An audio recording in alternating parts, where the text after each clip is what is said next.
সীমা নেই। সম্মানিত হাজিরিন, আমি কোরআনের ছোট্ট সবচেয়ে ছোট্ট সূরা তিলাওয়াত করেছি, সূরাতুল কাউসার। এটা আমাদের সবার মুখস্থ আছে, কি বলেন, তাই না? মুখস্থ, যেটা আমাদের পরিচিত জিনিস, এটা নিয়ে কথা বললে আমাদের সবার ফায়দা বেশি হবে। আসুন, কোরআনের সবচেয়ে বড় সূরার নাম হচ্ছে, বলেন তো সবচেয়ে বড় সূরার নাম কি? সূরা বাকারা। সূরাতুল বাকারা। আর সবচেয়ে ছোট্ট সূরার নাম সূরাতুল কাউসার। বলেন তো সবচেয়ে ছোট্ট সূরার নাম কি? সূরাতুল কাউসার। আরেকবার জোরে বলেন, নাম কি? কাউসার। কাউসার বললে সব হবে না, গুনাহ হবে? সূরাতুল কাউসার চারটা শব্দ, ঠিক না? চারটা শব্দ পড়বেন, 40টা নেকি আল্লাহ পাক আপনাকে দিয়ে দিবেন। সুবহানাল্লাহ। সুবহানাল্লাহ। এই সূরাতুল কাউসার। আসুন, সর্বপ্রথম সূরা কাউসারের বিষয়ে আমরা জানব। সূরাতুল কাউসার এটা কোরআনের 30 পারায় অবস্থিত এই সূরা। এই সূরার মধ্যে আল্লাহ পাক এই সূরার যে নাম দিয়েছেন সেটা হচ্ছে সূরাতুল কাউসার। কাউসার নাম কেন হলো, আসুন ভিতরে চললে আমরা বুঝতে পারবো ইনশাআল্লাহ। সম্মানিত হাজিরিন, এই সূরাটি কোরআন শরীফের 108 নম্বর সূরা। আমার সাথে আওয়াজ করে বলবেন, এই সূরাটি কোরআনের কত নম্বর সূরা? 108 নম্বর। জোরে বলবেন, 108। আরেকটু জোরে, 108 নম্বর। কোরআনের 108 নম্বর সূরা। এই সূরার মধ্যে আল্লাহ তাআলা 3টি আয়াত দিয়েছেন। জোরে বলবেন, এই সূরার আয়াত সংখ্যা কয়টি? 3টি। আরো জোরে, কয়টি? 3টি।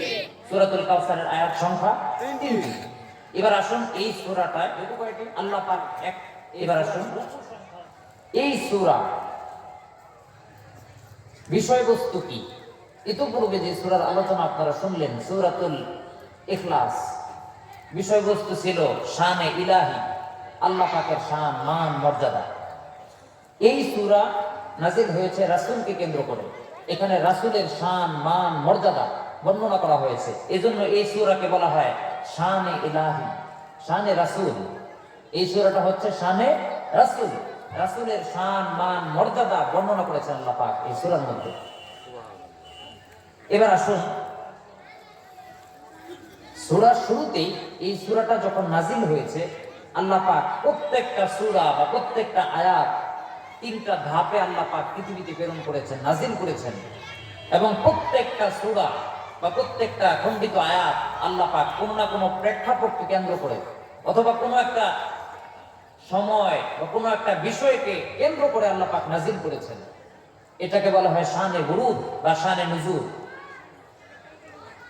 প্রত্যেকটা সূরা জানার আগে যদি শানে নুজুল জানা হয়, তাহলে ওই সূরার ভিতরে কি আছে এটা মোটামুটি অর্ধেক জ্ঞান আমাদের বুঝে চলে আসলে জানাবো।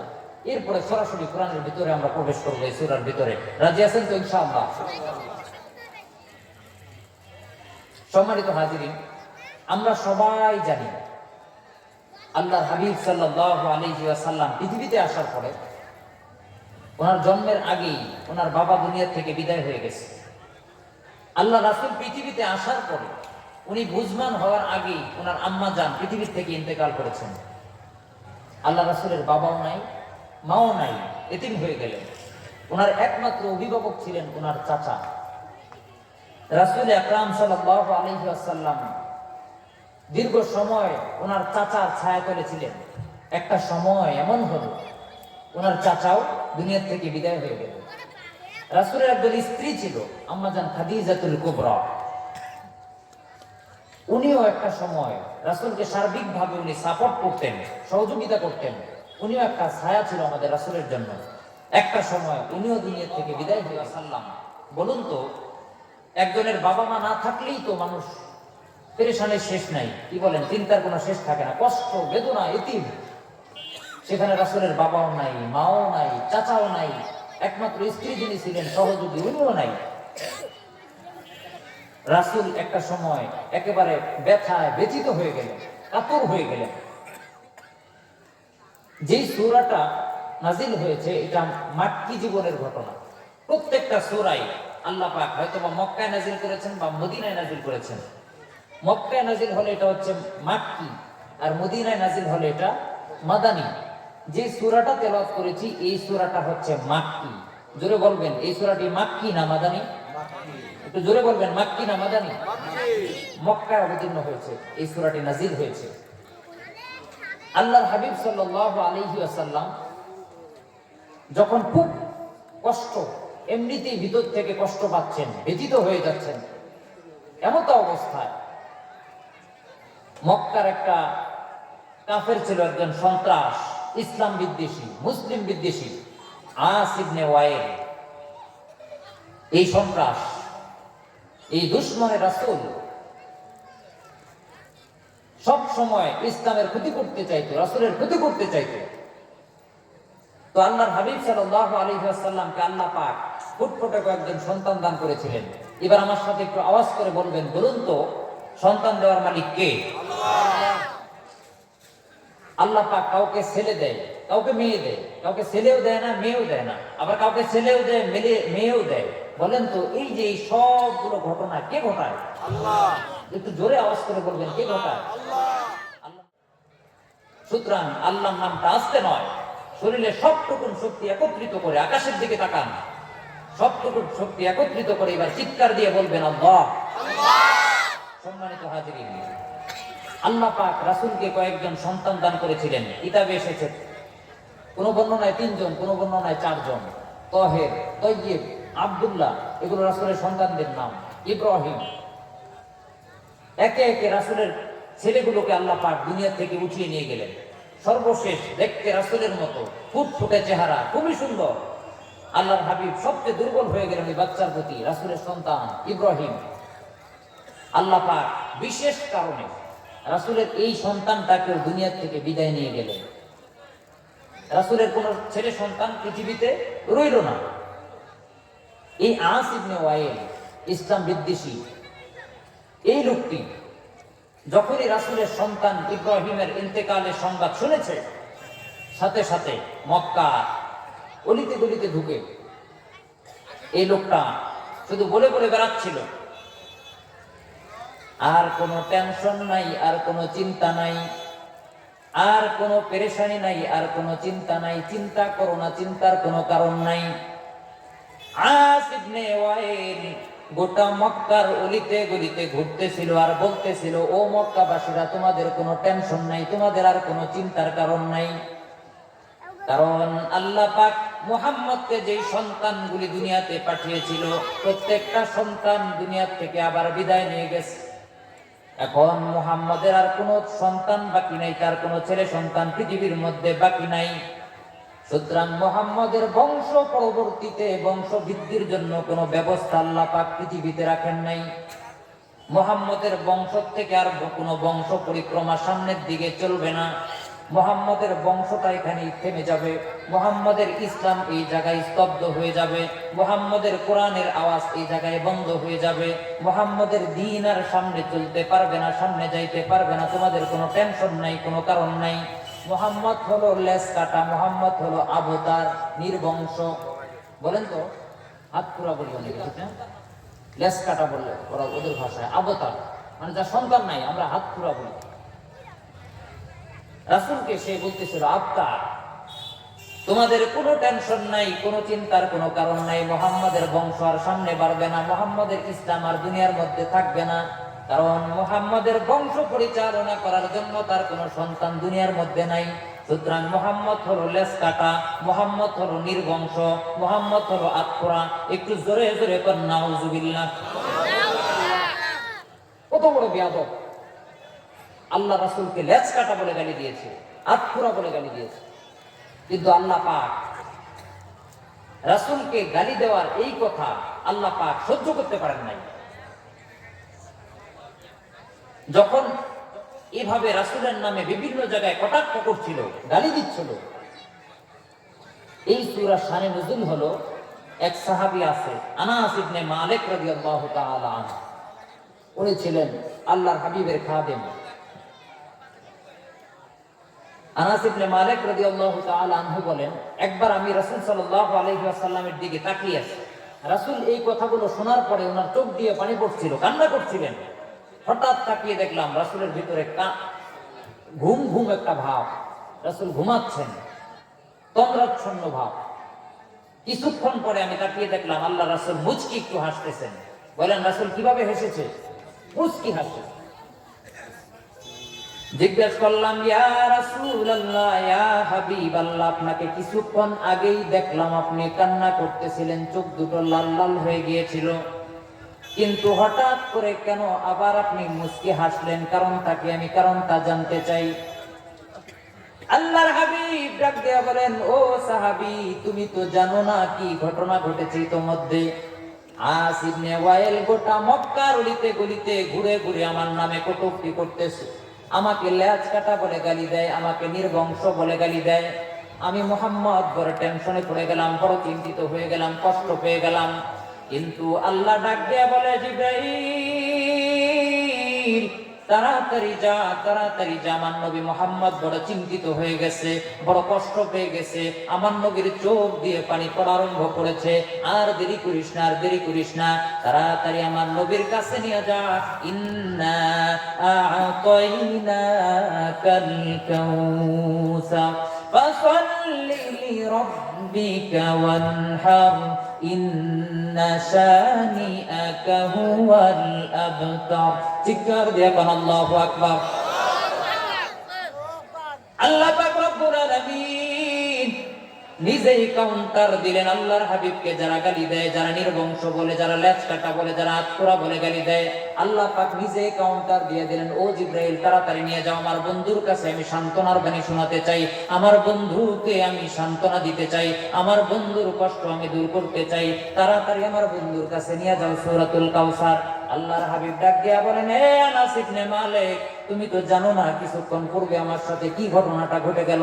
আমি মুহাম্মদের যখন মনটা বড় কষ্ট পেয়ে গেলাম, যখন বড় ব্যথিত হয়ে গেলাম, যখন আমার চোখ বেয়ে বেয়ে পানি পড়া আরম্ভ করেছে, সাথে সাথে আমার আল্লাহ পাক রব্বুল আলামিন জিবরাইলের মাধ্যমে আমার কাছে একটা সূরা নাযিল করেছে। এই সূরাটার নাম হলো সূরাতুল কাউসার। জোরে জোরে কোন সুবহান। এটা হচ্ছে শানে নুজুল। আল্লাহ রাসূলের উপরে এই সূরাটা কেন? দেখি সূরার ভিতরে প্রবেশ করা যায়? প্রবেশ করব? শুধু শুনলে হবে না, বাড়ি পর্যন্ত নিয়ে যাবেন তো ইনশাআল্লাহ? জি, আসুন এবার সূরার ভিতরে প্রবেশ করি। আল্লাহ পাক রব্বুল আলামিন জানায় দিলেন, ইন্না আ'তাইনাকাল কাউসার। আল্লাহ পাক ডাক দিয়ে বলেন, হাবিব, আপনাকে আমি হাউজে কাউসার দান করেছি, কাউসার দান করেছি। এই কাউসার শব্দের মোট 32টা ব্যাখ্যা আমি পেয়েছি। এর বেশি আছে কিনা আমার জানা নাই, কিন্তু আমি মোট 32টা ব্যাখ্যা পেয়েছি এই কাউসার শব্দের। আসুন দেখি কাউসার শব্দের কয়েকটা ব্যাখ্যা আপনাদের সামনে পর্যালোচনা করি। সম্মানিত হাজিরিন, এই হাউজে কাউসারের কয়েকটা অর্থ আমি আপনাদের সামনে উল্লেখ করব। 1 নম্বর, হাউজে কাউসার, এই কাউসার শব্দের 1 নম্বর অর্থ হলো নবুয়ত, রিসালাত। নবীকে আল্লাহ পাক রব্বুল আলামিন নবুয়ত দান করলেন, রিসালাত দান করলেন। গোটা পৃথিবীর সমস্ত আম্বিয়া কেরামদের মধ্যে শ্রেষ্ঠ বানাইলেন, সাইয়্যিদুল মুরসালিন বানাইলেন, ইমামুল মুরসালিন বানাইলেন, খাতামুন নবিয়্যিন বানাইলেন। এটা হলো কাউসার শব্দের প্রথম অর্থ। আপনাকে আমি নবুয়ত দান করব, রিসালাত দান করলাম, সর্বশ্রেষ্ঠ নবী বানালাম, এটা 1 নম্বর অর্থ। আসুন দেখি 2 নম্বর, মুফাসসিরিনে কেরাম লিখছেন এই কাউসার শব্দের অর্থ হলো কাসরাতুল উম্মাহ, অধিক উম্মত। বলেন তো, যত নবী রাসূল পৃথিবীতে এসেছে সবচেয়ে বেশি উম্মত কার? আমাদের নবীর না? সবচেয়ে বেশি উম্মত আমাদের নবীর। এজন্য আল্লাহ পাক বললেন কাসরাতুল উম্মাহ। কাউসার শব্দের অর্থ ব্যাখ্যা করেছেন মুফাসসিরিনে কেরাম, কাসরাতুল উম্মাহ, অধিক উম্মত। কিয়ামতের ময়দানে আল্লাহর হাবিব সরকারে দো আলম কিয়ামতের ময়দানে দাঁড়ায় যাবে। হঠাৎ তাকায় দেখবেন কোন নবী দাঁড়িয়েছেন 3 জন উম্মত, কোন নবী হাসরের ময়দানে রওনা করেছেন 5 জন উম্মত, কোন নবী হাসরের ময়দানে রওনা করেছেন উম্মত হলো 7 জন, কোন নবী হাসরের ময়দানে দৌড়াচ্ছেন উম্মত হলো কয়েক শত, কোন নবী হাসরের ময়দানের দিকে রওনা হয়েছেন উম্মত কয়েক হাজার। হঠাৎ করে আল্লাহর হাবিব সরকারে দো আলম তাকায় দেখবেন একজন পয়গম্বর মুসা কালিমুল্লাহ 6 লক্ষ উম্মত নিয়ে হাসরের ময়দানের দিকে রওনা দিয়েছে। আল্লাহর নবী বড় পেরেশান হয়ে যাবেন। হতে পারে আমার চাইতে মনে হয় মুসা কালিমুল্লাহর উম্মত বেশি। আল্লাহর নবী বড় ব্যথিত হয়ে যাবেন, টেনশনে পড়ে যাবেন। আল্লাহ ডাক দিয়ে বলবেন, হাবিব, আপনার টেনশনের কোনো কারণ নাই, কোনো কারণ নাই। আপনি আপনার পিছন দিকে তাকান, উনজুর ইলা খালফাক, আপনি আপনার পিছন দিকে লক্ষ্য করুন।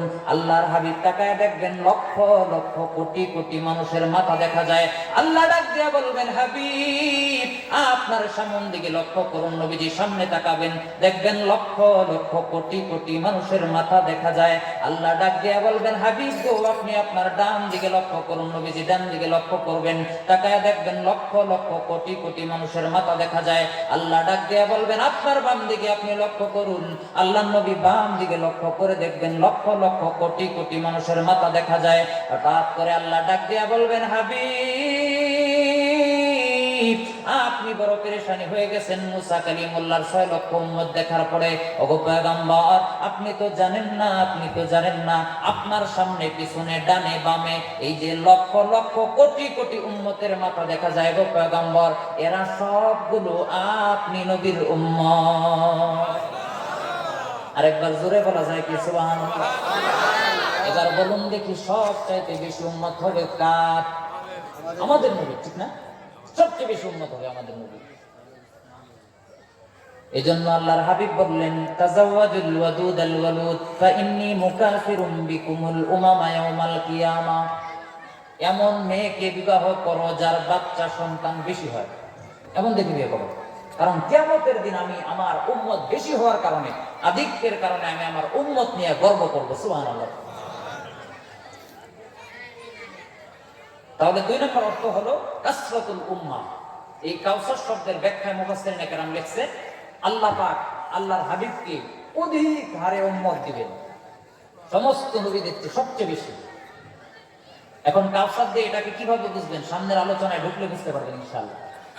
এবার আসুন 3 নাম্বার কাউসার শব্দের আরেকটা ব্যাখ্যায় চলে যাই। মুফাসসিরিনে কেরাম লিখলেন কাউসার শব্দের 3 নাম্বার অর্থ শুনবেন হলো, বলবো আসুন তাফসীরুল কোরআন বিল কোরআনে চলে যাই। ওয়ালাল আখিরাতু খায়রুল লাকা মিনাল উলা। আল্লাহ পাক জানায়া দিলেন ও পয়গম্বর, ওয়ালাল আখিরাতু খায়রুল লাকা মিনাল উলা।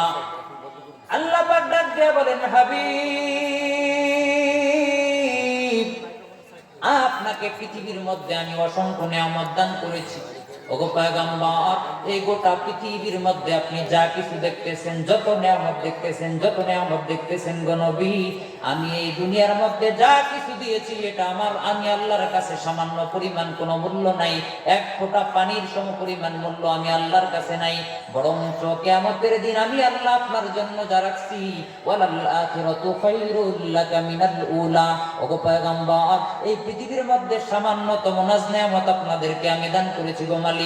আর কিয়ামতের দিন আমি আল্লাহ যা কিছু আপনার জন্য রাখছি, এই কিয়ামতের ময়দানে আল্লাহ পাক যে আয়াত ঘোষণা করলেন এটা শুধুমাত্র নবীর জন্য উদ্দেশ্য করে বলেন নাই, শুধুমাত্র নবীর সাহাবায়ে কেরামদেরকে উদ্দেশ্য করে বলেন নাই, বরঞ্চ কিয়ামত পর্যন্ত আনেওয়ালা সমস্ত উম্মতি মুহাম্মাদের জন্য আল্লাহ জানায় দিলেন, ওয়ালাল আখিরাতু খায়রুল লাকা মিনাল উলা। এই পৃথিবীর মধ্যে আমি আল্লাহ তোমাদের জন্য যত নাজ নিয়ামত রাখলাম, যত নাজ নিয়ামত রাখলাম, যত ধন সম্পদ রাখলাম, ক্ষমতা রাখলাম, এই দুনিয়ার চাকচিক্য যা কিছু দেখো, এর চাইতে আমি আল্লাহ পরকালে তোমাদের জন্য কোটি গুণ বেশি বরাদ্দ রাখছি। আল্লাহ পাক রাসূলকে এটা বুঝালেন যে আপনাকে ওখানে যেটা দিব এই দুনিয়ার তুলনায় কোটি কোটি গুণ বেশি। বলবেন দুনিয়ার দরকার বেশি না আখিরাতের বেশি দরকার? এই দুনিয়ার হায়াত কয় বছর? একটা সময় মানুষ দীর্ঘ সময় বেঁচে থাকতো, কিন্তু বলুন দেখি এখন মানুষ বাঁচে কয় বছর? 60 বছর, ঠিক না? গড় 60, 65, 70 শেষ। একেবারে ছোট্ট সময় পাইছি আমরা এই দুনিয়ার জিন্দেগি।